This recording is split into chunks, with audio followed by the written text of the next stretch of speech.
Halo, Assalamualaikum warahmatullahi wabarakatuh. Kita teruskan lagi novel yang berjudul Memilih Jalan Sendiri karya Anna Diana. Sekarang kita masuk bab 4. Astrid uring-uringan dari tadi pagi. Perempuan itu terus mondar-mandir di dalam kamarnya. Suaminya dari pagi meninggalkan rumah setelah menerima telepon dari adik iparnya. Satu hal yang tidak biasanya terjadi. Selama ini, sejak menikah dengan Rian, tidak pernah ipar atau mertuanya menghubungi lelaki itu memintanya pulang. Tidak biasanya pula Rian mengabaikan telepon darinya. Biasanya jika dirinya menelpon, sang suami langsung mengangkat dan tidak butuh waktu lama sudah sampai di rumahnya.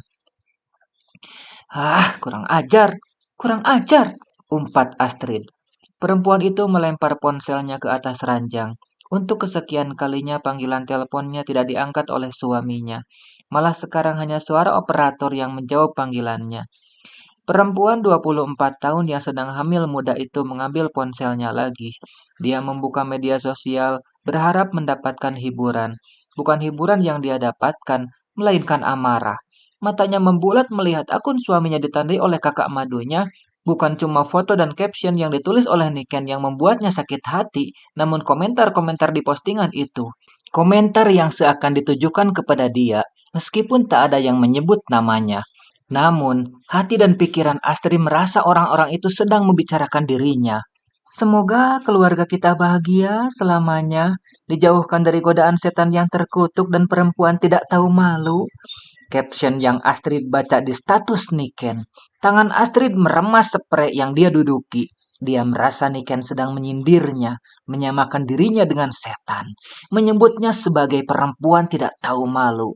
Astrid tidak terima dengan semua itu. Dia memang istri kedua, tapi bukan setan. Bukan pula perempuan yang tidak tahu malu seperti dituliskan Niken dalam statusnya. Tidak ada yang salah menjadi istri kedua.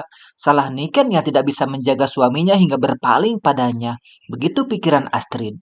Hempaskan ulat bulu, Say. Semoga keluarga kalian bahagia selalu. Setan terkutuk dirukyah saja, Say. Mana setannya? Sini kasih tahu aku, biar aku tenggelamkan di laut selatan. Perempuan tidak tahu malu, perlu dilenyapkan.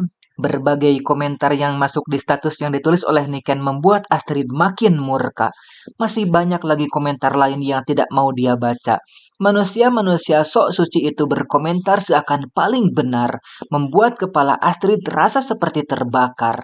Dia merasa istri pertama suaminya itu sudah mulai berani menabuh genderang perang dengannya. Setahun menjadi madunya, Niken tidak pernah bicara apa-apa. Bahkan saat Rian menikahinya, Niken tidak mau menampakkan diri. Astrid juga tidak pernah mau bertemu dengan Niken. Hanya sekali mereka bertemu saat Rian mengenalkan mereka. Mbak Niken, awas kamu, ucap Astrid dengan dada naik turun.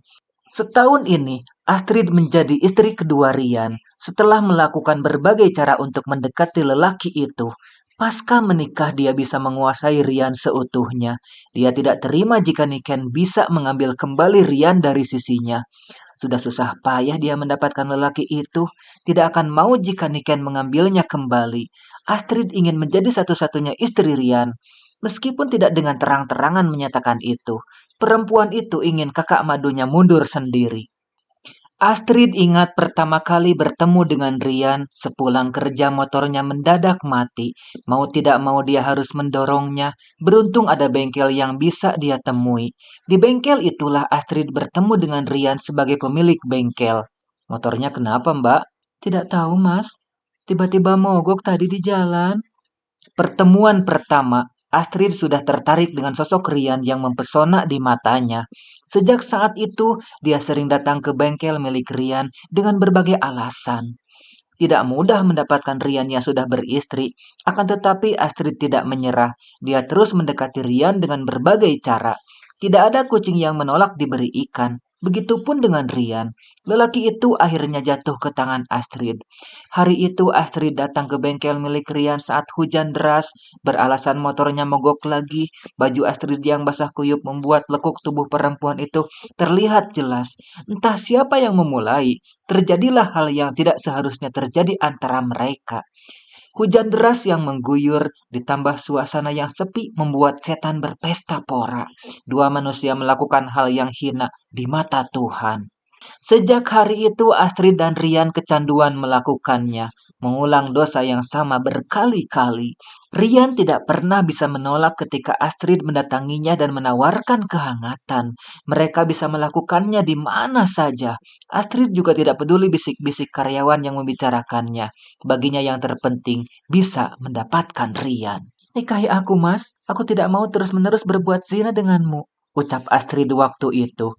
Setelah beberapa bulan bergumul dalam dosa, perempuan itu mulai menuntut untuk dinikahi dengan alasan tidak mau berzina lagi. Tapi aku sudah punya istri, As. Jawab Brian. Lelaki itu memang kecanduan dengan permainan ranjang Astrid yang agresif dibandingkan istrinya. Namun untuk menikahi perempuan itu tidak pernah terpikirkan olehnya. Rian hanya menganggap Astrid sebagai tempat bersenang-senang. Toh perempuan itu yang menawarkan diri. Aku mau kok jadi yang kedua, asalkan prioritas utama, jawab Astrid. Tapi As, tidak ada tapi-tapian, atau Mas Rian mau aku mengatakan pada istrimu kalau suaminya sudah tidur denganku? Pasti istrimu akan langsung minta cerai, ucap Astrid. Rian tidak bisa lagi mengelak. Tidak punya pilihan lain selain menikahi Astrid. Daripada perempuan itu bicara langsung pada istrinya. Hal itu akan membuat istrinya murka.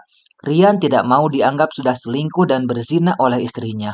Bisa hancur harga dirinya di mata istri dan keluarganya. Entah bagaimana caranya Rian bicara pada Niken, istrinya. Astrid tidak mau tahu itu. Terpenting bagi dia bisa menikah dengan Rian. Sejak dinikahi Rian, dia jadi prioritas utama bagi suaminya itu. Dalam seminggu, hanya sehari Rian mendatangi istri pertamanya. Itu pun akan langsung kembali padanya jika dihubungi. Namun hari ini, Rian sudah berani mengabaikannya, membuat perempuan itu tidak terima. Malam menjelang Astrid tidak bisa tertidur. Dia hanya membolak-balik badan. Matanya tidak juga mau terpejam. Astrid masih penasaran. Kenapa Rian mengabaikannya? Dia mengambil ponselnya, menekan nomor suaminya. Panggilan terhubung. Mas Rian, perutku sakit. Cepat pulang, Mas. Ucap Astrid tanpa mengucap salam. Astrid, Mas Rian sudah tidur. Dia kecapean setelah bercinta denganku. Jawab Niken. Astrid menggeram mendengar suara Niken yang menjawab panggilan teleponnya. Sedetik kemudian perempuan itu mengirimkan pesan padanya. Mbak Niken, pekik Astrid. Dadanya naik turun emosi melihat pesan yang dikirimkan oleh Niken. Sebuah foto yang memperlihatkan Rian dan Niken sedang berpelukan di ranjang dikirimkan oleh perempuan itu. Rian bertelanjang dada dengan Niken di atas dadanya. Mbak Niken, awas kamu. Mas Rian hanya milikku, gumam Astrid.